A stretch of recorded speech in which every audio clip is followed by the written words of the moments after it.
Hey, we are live.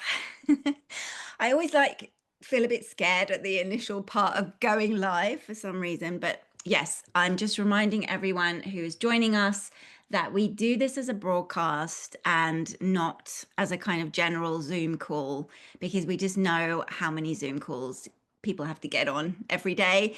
And so we wanted to give you the opportunity not to have to show your face and not to need to participate unless you would like to. In which case, you can absolutely ask questions in the chat.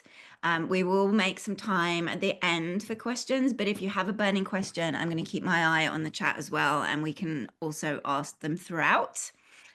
And I want to first of all say thank you, Cynthia, for joining us today. I'm very excited personally. Thank you. It's a pleasure to be here. Great. Yeah. And I kind of wanted us to start because we were having a little chat just before we came live Hmm. about the safety of asking questions. Yeah.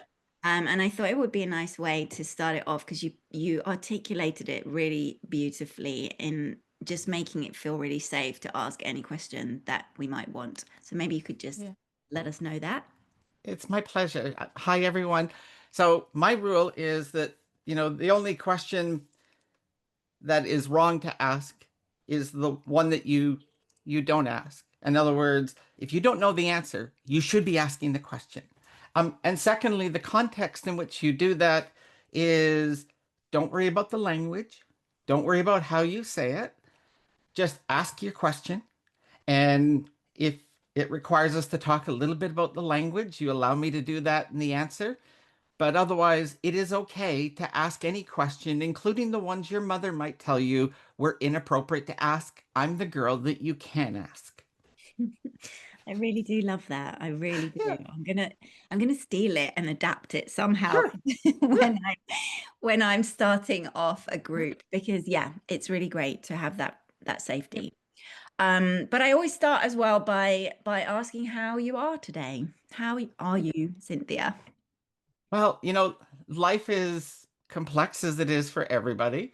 Mm. I think in terms of the nature of the work that we're going to talk about, um, there's obviously aspects that are personal that connect with me personally, but we have global context of wars in many parts of the world that are going on.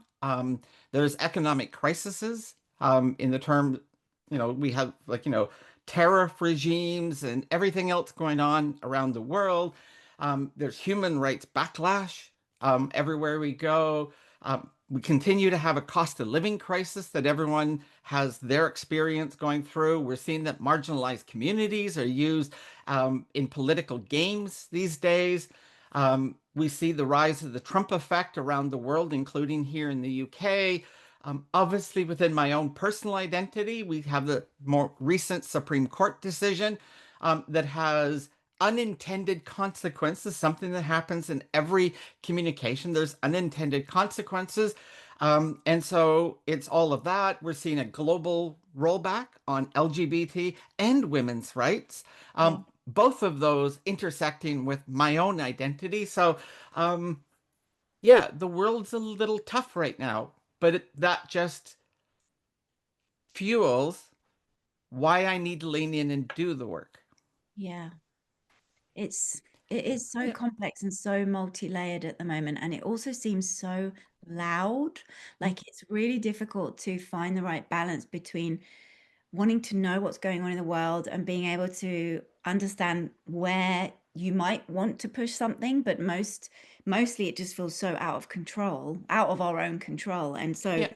knowing what's going on in the world, but then also protecting yourself Hmm. because it is so much and Yeah. it is it's overwhelming. It's overwhelming and yeah, it feels like very much uphill at the moment in every aspect Yeah. of life. Um, how do you shut out the noise actually? Like how do you stay informed with what's going on and also protect your energy and protect your Hmm. sense of overwhelm? Well, I think it ties into a couple of things. Is first of all, I mean, when I think of, the personal context, I love what you said. Like it feels like, it's this kind of downward roll. But you see, for me, it's hit a place where for me, in as part of my, daily affirmations, I go, the only direction from here is up. Yeah. So already setting the mindset that I've shifted from worrying about how bad it's going to get Mm. to knowing that it's so bad right now, it can only get better. And so that's part of the focus.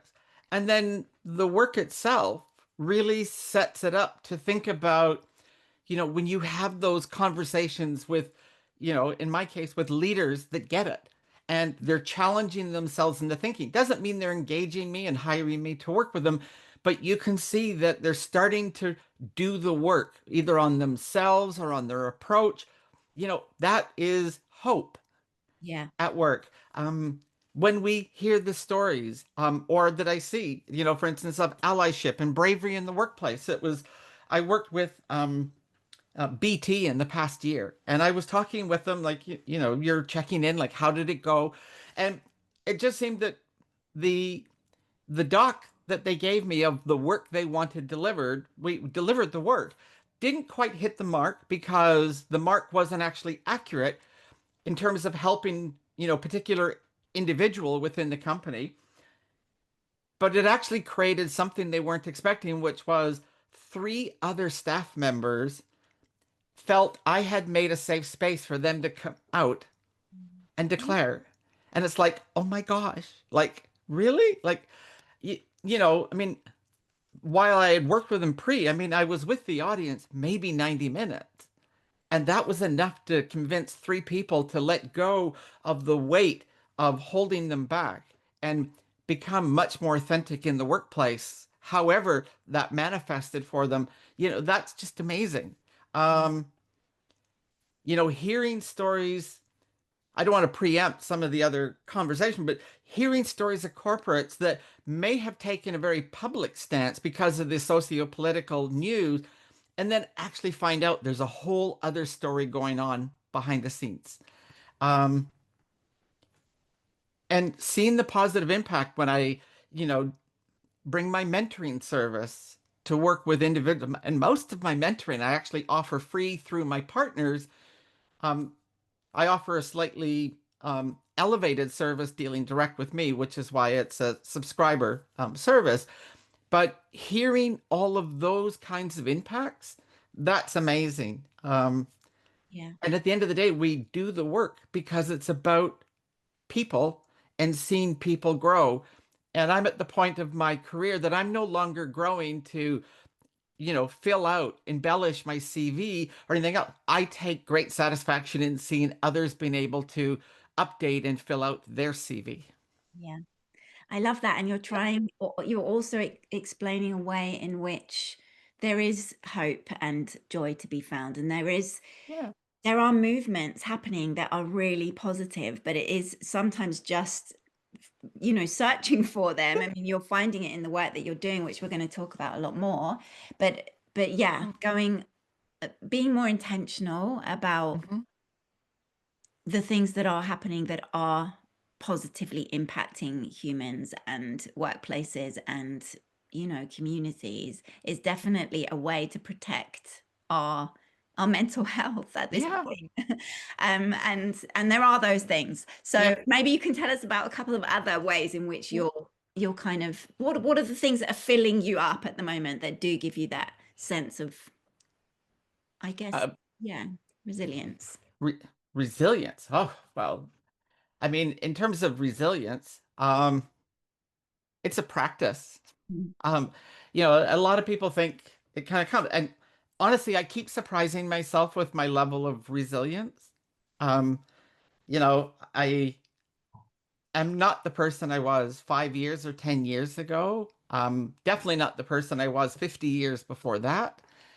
So that's, kind of amazing to be able to take a moment and realize your growth. Yeah. My growth as a leader, of how much it's fundamentally changed, and the power that gives me in helping others, typically through organizations, actually be able to evaluate what they're doing and to see the power of the work they're doing that could create inclusion or by default is creating exclusion, right? Yeah. And that's kind of through a bit of my superpower that I always market as one leader with two genders worth of experience. So it kind of comes into play from that. You know, community, but community and my friends and so forth. Like, um, you know, people stepping forward and going like, Cynthia, I want to work with you. So creating more partnerships where Yeah. people are being drawn to work with me when they stop and don't judge, right? What I call acceptance without understanding, that they suspend judgment for that moment and they kind of go, I use the analogy of you don't judge a book by its cover, but the reason is all the good, all the important stuff is in the chapters and the pages in the book. Mm. And so if my personal identity is what people perceive as my cover, well, I can tell you that the work I do with corporates has very little to do. In fact, my personal identity is incidental to the work I actually do, but my experiential depth and breadth that I bring is what actually makes me credible in the space. Yeah. And so maybe you could tell us then a little bit more about the Fortlage Collective and the work that you've been doing and how you kind of design for inclusion within workplaces. Yeah, I think it's important to, kind of position this as where I came from so the audience will have a perspective on that.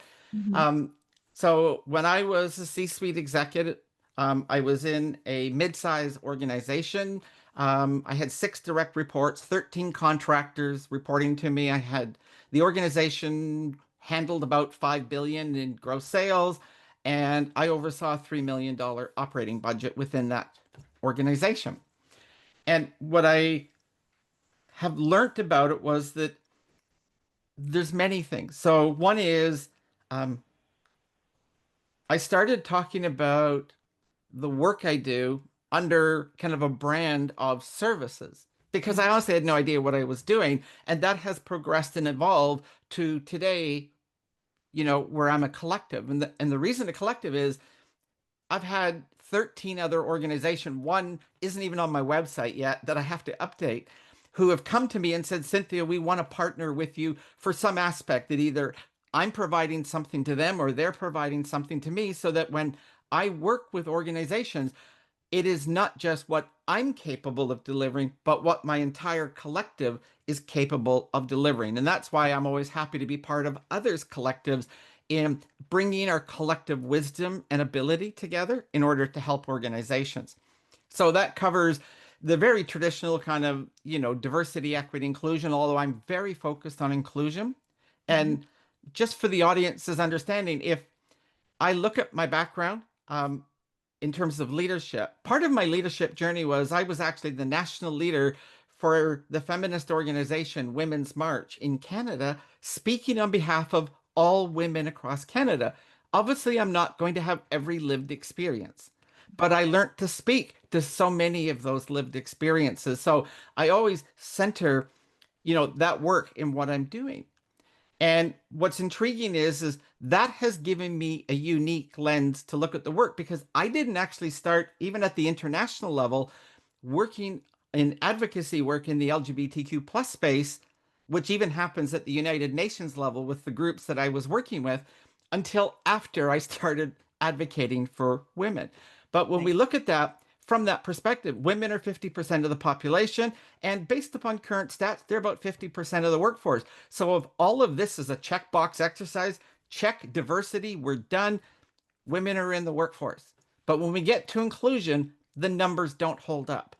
And the Mhm. numbers start, and don't even get me started on equity because we're not even close. No. So at the end of the day, inclusion is where the efforts need to be of ensuring that we are making sure that everyone, not just marginalized folk, but everyone, and certainly I, like most of the community space, definitely in our early days, we were very guilty of focusing on the marginalized identities with education and support at the expense of worrying about everyone. And Mm. so, what I've been doing over the last 2 years is pivoting the FORTLAGE Collective, which launched officially this year, to focus on everyone in that work. I think that's so, so important. And it has Yeah. been, this work, Yeah. which has been amplified for many different reasons over the last few years greatly, and it's needed, Hmm. amplified. But with a lot of people that kind of, or businesses that wanted to quickly put something in place for Hmm. a tick box reason or for good reason actually, but often without necessarily teams that were equipped to do that. Yeah. So how, because most of our community is senior HR professionals or HR professionals across the board actually, Hmm. how could they think about working with you? Because I know you do keynote work. I know Yeah. you've got people that you bring in, you consult. Where would, like, give us some examples of some of the work, without necessarily needing to name Yeah. names, but that Yeah. you've done in businesses that so we can imagine working with you. Well, I mean, one of the things, and certainly I know that your experience with is, being an entrepreneur and in this space, time zone's really irrelevant. Mm. So, I do work on a global footprint. I've worked with 500 corporates in over 30 countries. I mean, just last week, I delivered a presentation in the Asia Pacific region at 2 a.m. UK time because that's when the audience was there. And then I was working with another part of the company at 4 p.m. UK time for the Americas, Europe, and UK specifically. So, very much. Not every company is a global entity with that kind of footprint, but that is also a footprint that I can support and we adapt and work with. You know, there's work about, doing what I'm finding today is there's a lot of bespoke offerings. Like I have 14 prepared or canned, educational sessions covering everything from, privilege, gender, identity, um, intersectionality, allyship. And so a lot of very typical, but a lot of very specialized kind of sessions, including, parts of my own story, which I teach in One Leader, Two Genders. That's what it's called. And so there's that kind of work. There is these partnerships that I talked about. Three of them, of the more recent ones, are all about developing leadership. I have 30 years of experience across, again, that corporate, feminist, and LGBTQ plus spaces. I have a very diverse educational background leading in very diverse spaces globally. That gives me an amazing toolkit. But Yeah. not every tool that I was ever taught over those years were functionally or practically relevant. And Mm. so the idea is to take all the course material because I'm a pack rat and I saved it all and actually put together the bespoke offering that an organization wants of only the tools that address a specific pain point that actually worked in context that they worked because every tool is not universal. And so I've got three partners that I'm working with that kind of development work right now to bring it together. Some want modules, i.e., pre-canned, published kind of work. Others are much more bespoke, on demand. I write extensively. According to Grammarly, I've written 13 and a half million words on leadership, inclusion, diversity, and gender Mm. since 2017.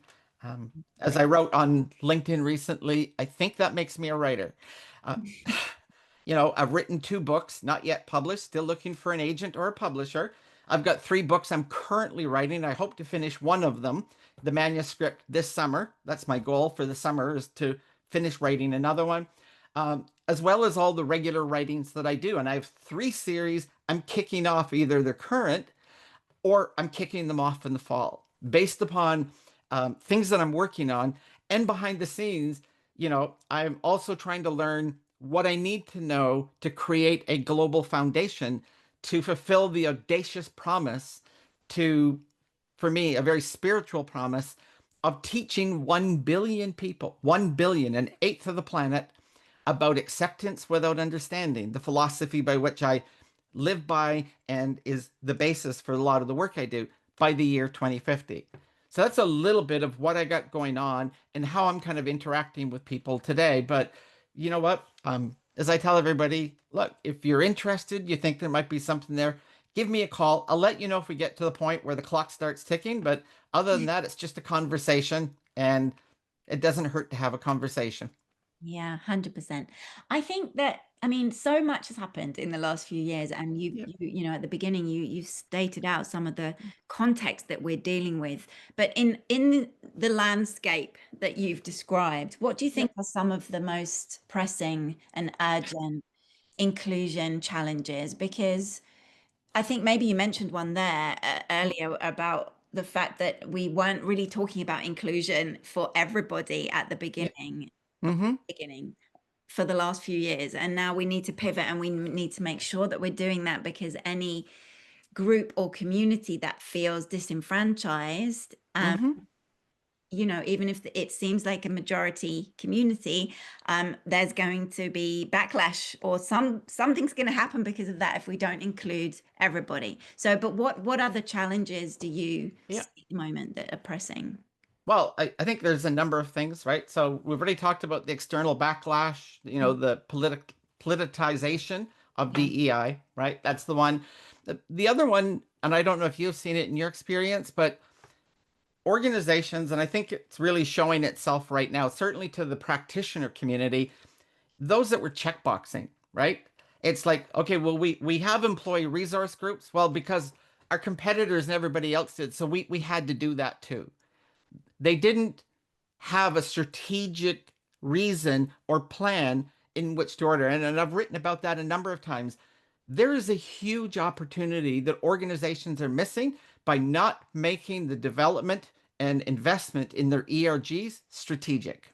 Mm. So I think we're missing that. And by not looking at it that way, that means we've been checkboxing DEI. You ask people, well, oh, what are you doing? Well, we ran these events. We had this education. We did that. And say, okay, well, what changed? Well, we ran these events. We celebrated this event, right? That's checkboxing. And we see that very much today when people kind of have backed off because of the socio-political environment. We're seeing a lot of people. And what I love is the stories of what's happening behind the scenes that we don't see to do Mm. that. The other is, as it's been since really the 1960s, the personal is very political. I can't look at any aspect of my identity other than my whiteness is probably about the only part of me that's not politicized right now. Right. And so that very much is an issue that is affecting more than half this planet because we have to remember that women are the largest group of marginalized people on this planet. Mm. Um, the other one, which I'm really excited about because it's a good news story, and that is this past quarter. So people don't know, I track as a part of some work I do with the LGBT ERG group Nexus, and that's the network of LGBT organizational ERG LGBTQ ERGs um, within it, and I do a quarterly news briefing. And so Mm. I've been tracking since last September organizations that have publicly come out and said, yeah, we're dropping DEI, we're backing away the whole bit. And for a while, that list was long and it was like, your global 100. It was a bad news story. Well, I'm happy to report that this quarter, because of the companies that did affirm their support for DEI, like Apple, Costco, and many others, who were there from the beginning and said, yeah, we're not abandoning this because it's a good business decision. Yeah. Um, but also the companies that have now actually had shareholders vote and go, yeah, well, we don't care what you said. You need to keep investing because it's good for business. And one of those stories is McDonald's, the restaurant chain. They publicly came out last November upon I think it was post-election, within 2 weeks, went, oh yeah, we're abandoning all this, the whole bit. And their employees, as I have it secondhand, were absolutely furious that the Mm. organization did that because internally they were doubling down on doing the work. Like it was just amazing. So they have been doubling down. You're going, yeah, but now we've got this really negative slant to what we're doing. Well, shareholders have said, you keep doubling down. You keep focused on this. So that's a good news story. Yeah. That Yeah. list is twice the size of those who are in that positive space than those who are against it now. Twice. Yeah. So if organizations who are not leaders, and trust me, I worked for an organization, we would have been called a fast follower. Being a fast follower, you now have twice as many leading global organizations who are doing the work. They're not going to be out flying flags. They're not going to rebrand their logo during, Pride Month as an example. That's okay. But they're doing the work. They're making the investments behind the scene. And that is where real change happens. And to me, that's exciting. That is really exciting. And at the same time, when I speak to my peers and some of the community members in the US, and I know it's not just US, like Yeah. as you said, Mm-hmm. Trump effect everywhere. There are a lot of HR teams that do feel a bit bereft. Yeah. A bit bereft is a real understatement. Just because of the amount of work. I mean, not just Well, HR teams. When I'm saying HR teams, I mean all teams that support people within organizations. So yeah. that could be the talent team, the DEI team. It's it's complex again. Mm-hmm. Yeah. But how do you think that we like you've just given a good news story there, which is great, but there is still so much work to do and so many leaders to win over. One of Yeah. the things that I've really enjoyed about speaking with you and meeting you is the language around, the commercials and just Mm-hmm. being able to speak to those leaders in the room to Yeah. get them on board. Can you tell us a little bit more about how you can advise HR as a community to get the buy-in? Oh, absolutely. And HR is in a hard place. We can get to that. But in terms of the language, the way that I got to this place was I looked at it. I've always had three lenses by which I look at issues. It's not just quote my gender perspective. Is first one is I have over 2 decades solidly as a C-suite practicing executive, sitting at boardroom, making decisions. Mm. They were never made at the extreme of any point of view. They were always made in what I term now the messy middle, where there's Yeah, trade-off and we have to find a balance. And it's not the same balance as it was, but that also means leaders need to be ready to come to the table. So one of the things that's been missing from the conversation is through that executive lens is the business outcomes of doing it. There, to me, has been so much conversation around, well, we need to do this work because it's the right thing to do. yeah, And everybody else was doing it, so we'll just follow and do it because it's the right thing to do. And while that looks really good if you're doing ESG reporting and so forth, because it's a positive, outcome story, the reality is in all those tough times that I talked about, economically, business pressures, globalization, it needs to be a business case. yeah. It has always needed to be a business case. So talking about it in business language, which is why I have curated 24 corporate KPIs to deal with it. And that fits within my discussion of what I call inclusive economics for an organization.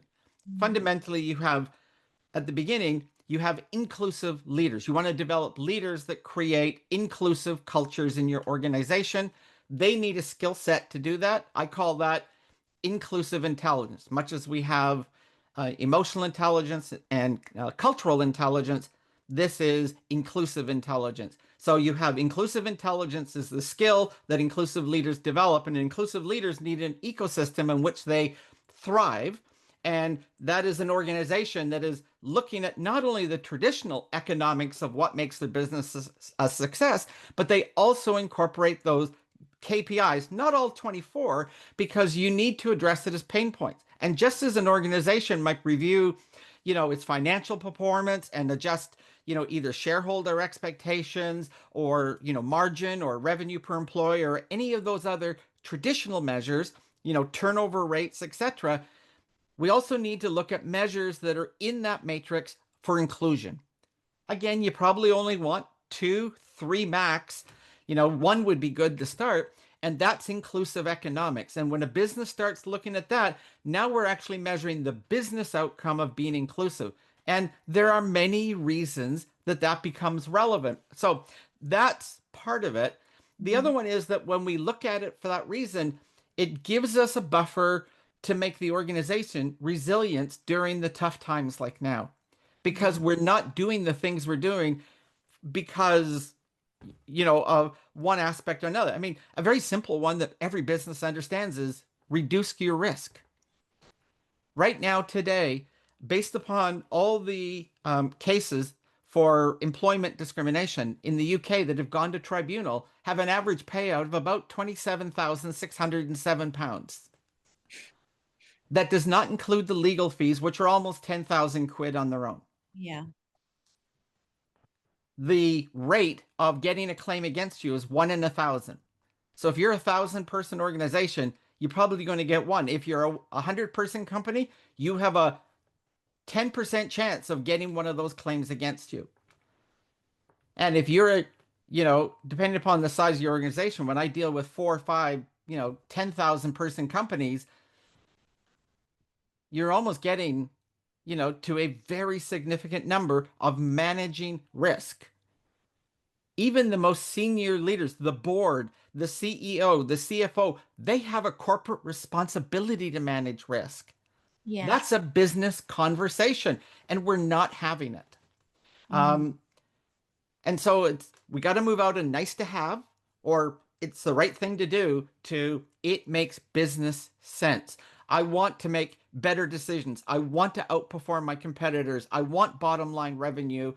Besides, I may want to reduce my turnover rate, my cost of acquisition, and so on and so forth. But I really want to impact the performance of the company, because that is what we really look to know that we're actually making business sense.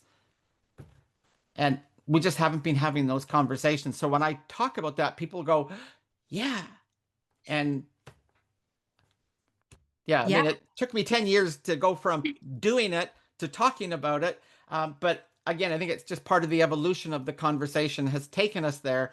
And hopefully, I'm telling people something they didn't know. I think it's really helpful because I Yeah, get asked, it's really helpful to hear you articulate it in that way because thanks.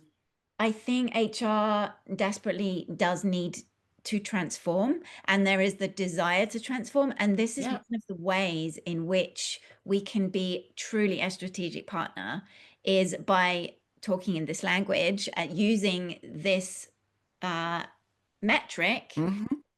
as a business case. Yeah. And, I think for a very long time, we have wanted to go with a business case of it is the right thing to do and to but from the perspective of redressing imbalance and redressing Yeah. addressing the inequity, but yeah, it's much stronger to speak the language that the COO, the CFO, Yeah. the commercial director is going to get Hmm. behind. And our role is also to help the business manage risk. um, Yeah. so yeah, I think it's super helpful to hear us say that, and I think it's one of the ways that we can help to transform HR as well, um, Absolutely. as that strategic partner. Um, what do you think?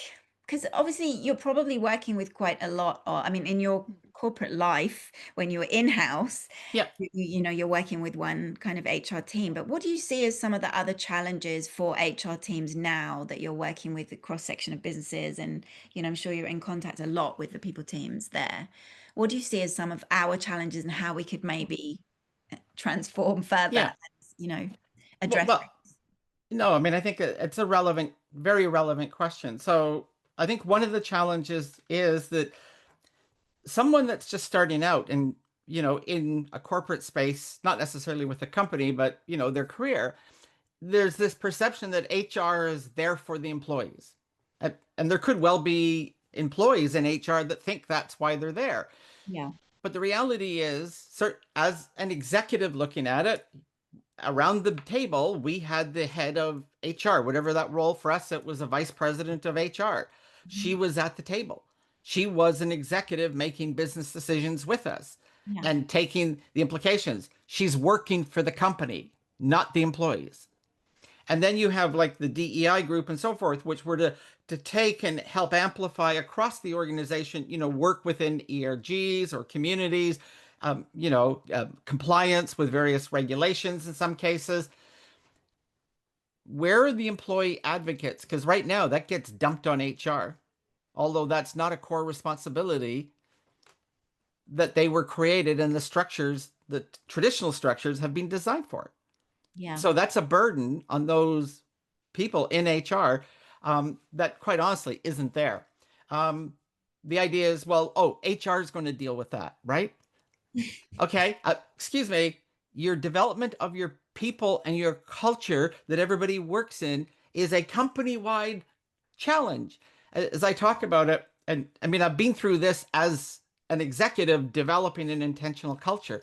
And so it was our very first challenge we ever addressed in that experientially was the old, it's not my job. It had become so pervasive. We felt that was the biggest challenge in our culture we had to deal with. And it took us 2 years to design, train, implement, and make it an integral part of the DNA of the company to deal with that one issue.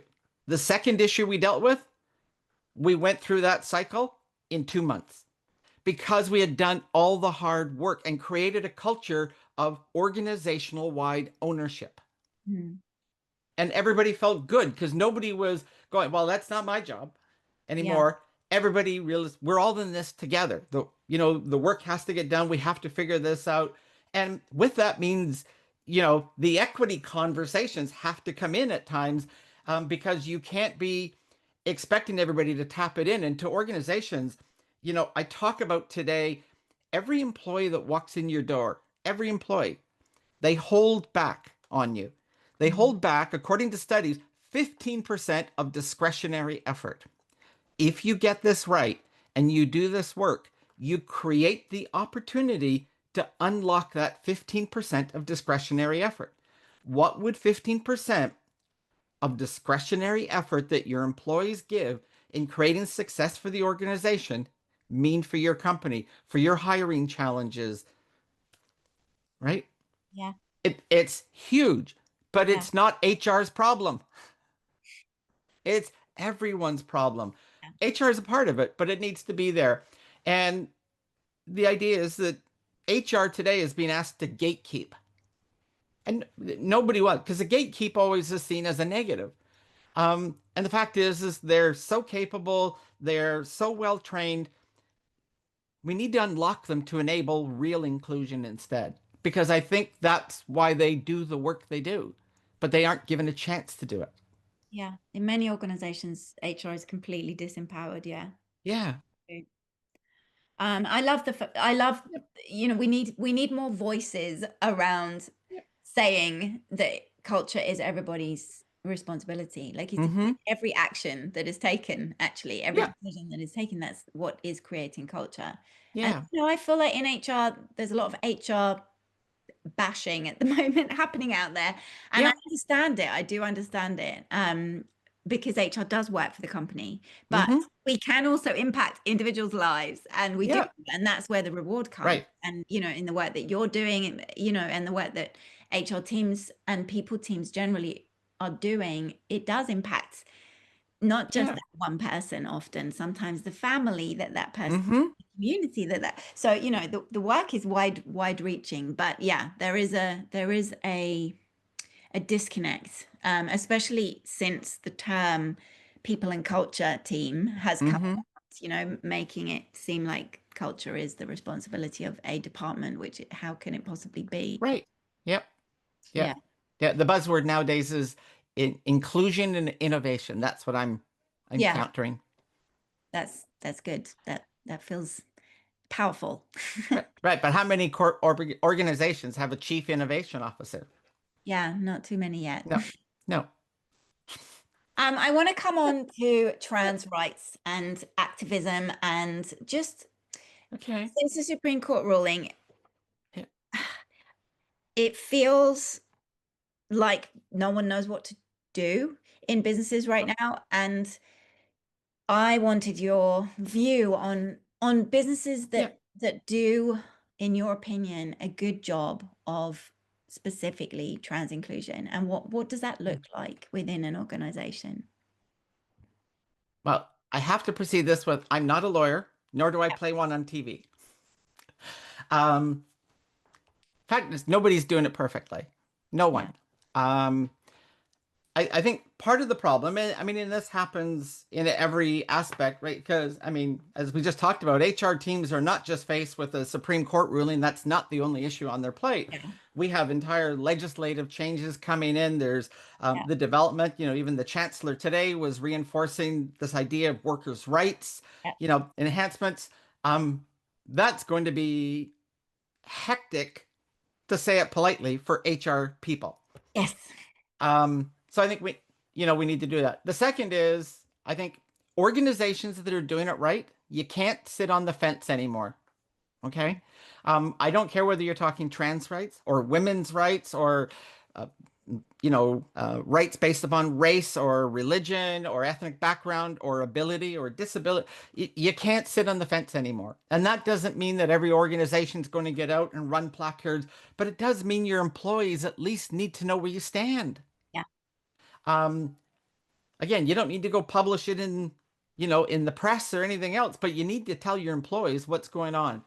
And if they're not, that becomes the burden of HR, who people are going, well, okay, well, HR, you're supposed to know what's going on, what's happening, right? So good organizations are doing that. The second is that there's a lot of people, and trust me, I went there because that ruling personally affects me. Um, And while there's things I've had to do and do differently since that ruling, there was nothing in the ruling that talked about which bathroom or change room that I'm supposed to use. But everybody seems to think there is because everybody's been throwing about opinions and supposizing what they think it means. Like, Hmm. oh, well, this is a logical.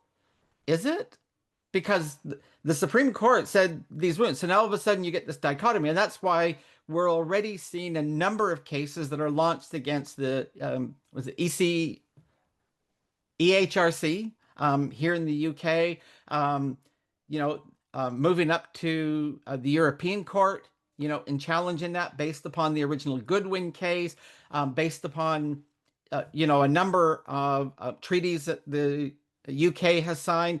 I look at it and I go, well, hang on. The Prime Minister just announced this amazing, and I'm not going away from, trust me, I'm connecting the Yeah, dots. yeah, yeah. This brand new trade deal with Europe. And one of the things that stood out that people asked, and then they've kind of moved on, was the fact that they're recognizing the supremacy of the European courts. Well, hang on, the European courts are much more advanced than the UK courts. And in fact, the UK courts have only done, including for the LGBT community in the military, were only happened of the work that's been done because of what happened in the European court. It took them 25 years to get here, but it was all caused by the European courts. Well, guess what? We're going down the same path. And if I'm the government, I'm going, okay, well, I can stay out of this political fray, this social dissidence that's trying to be created, this woke war, because we'll just defer and let the European court rule on this and tell us, oh, well, we got to comply with that. And then everybody can't say anything. Well, if that's where it's going, we're already going there. So people are interpreting something that wasn't said on the assumption that that's what it meant. And I Yes. don't think we can do that. Um, Obviously, there are lots of legal specialists, of which I'm not Yeah. one, and I follow many of them. And so organizations definitely need some really good legal advice these days because there is a belief that denial of trans women, because let's face it, it wasn't about trans men. This ruling was about trans women having access to a bathroom that's appropriate, um, would violate, based upon the Gender Recognition Act, the rights that were imbued to trans women on that. And let's face it, according to the numbers that have been really, we're only talking less than 3,500 trans women that have ever been given that right. Yeah. So that's not really a huge group that should be worrying, but we sure get a lot of attention. But, the Yep. attention is on completely the wrong thing. That's Yeah. my personal opinion Yeah. on this, on the Yes. ruling. Like yeah, the attention, Right. and now the kind of talk around it, Yeah. and as you said, the different, opinions is again on the Yeah. wrong thing. We should Yeah. be focusing on the actual violence against But women and misogyny against yes. women from Right. this men. Yeah. So yeah, I think Yeah. it's again, it's complex, but It is. Yeah. I feel like frozen. I feel Yeah. frozen as an HR person Yeah. in knowing what to do and Right. how to act. And as you said, Yep. there's great lawyers out there, and maybe that's a step forward Yeah. that we need to Well, take. And it's not just about trans yeah. inclusion, it's about inclusion generally. Yeah. There is a sense that, with everything that's been happening and Mm-hmm. stripping back of DNI budgets and cutting teams, Yes. what Yeah. where should we start is Yeah. the feeling, and it's a bit of a frozen Uh, feeling. well, I mean, and the burden goes beyond that, right? I mean, first of all, we've seen that when you get it wrong, I mean, Accenture knows that now firsthand with the advertising contract from TfL. I mean, it was worth tens and tens of millions of pounds. Yeah, And because they backed away out of the US, but they did it global across their organization, they lost that contract. I think it was 50 or 80 million pounds, right? It has business ramifications if you get it wrong. Um, there's also the problem that, ERG leaders and HR staff have been dumped on from tribunals and that because they went, okay, well, hang on. You can have, trans inclusive beliefs staff, and you can have trans exclusionary beliefs, and you have to allow both of them. yeah, But if both of them are so fixated on their point of view, if they're both going me, me, me, me, me, who's ready to come to the messy middle and talk about a real answer? yeah, Importantly, an organization needs to be sure about what their policy is. Obviously, from what I've seen, if you already have what they define as universal toilets in the UK, gender neutral toilets, but have both the wash basin and hand drying facilities in the stall, you're all yeah, set, right? yeah, But if you have separate male and female facilities, right, then it becomes because one of the answers is, well, then, we're just going to dump it on the disabled toilet, which is typically a single stall, which wasn't already necessarily serving the community it was designed for. So we're just going to add more people to that, and it doesn't necessarily cater. So the answer is we'll take away from the one group in order to give to another.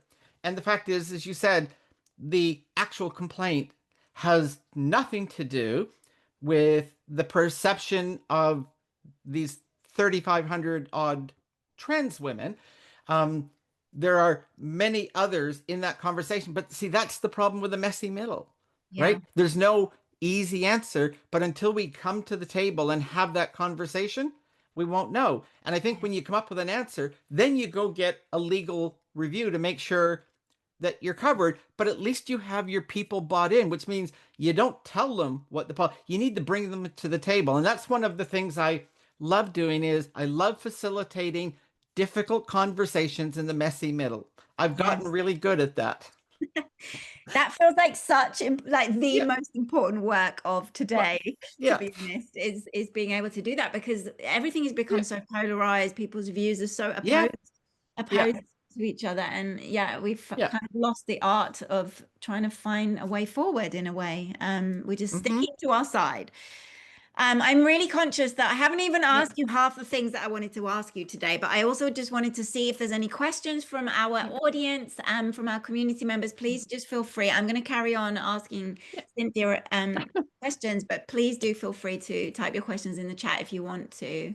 I wanted to just come on to, well, is there anything else you think we should say in this, like to tie up this part of the conversation that we haven't said yet? No, I think we've talked about trans Yeah. people enough. Okay, fine. Um, I guess I guess what I always want to talk about Yeah. in monthly mentoring is where people find their resilience from, because I think for HR people that has been it's been missing for HR as a profession generally. We're often focused on other people's, you know, feelings and supporting other people, and Hmm. we have a lot of people pleasers in HR as well. No. The boundaries can be quite tricky, Yeah. and so yeah, I always want to hear from others where they Yeah. get their resilience, how they look after themselves. So I just wanted to ask you that. Okay. Um, I'll get a little woo-woo. Yes, please. We like woo. Okay. So I was born in Belfast, and I know the profile you had sent out. So people, they know that I was born in Belfast but raised in Canada, and it was the sectarian violence in Northern Ireland is what chased my family away.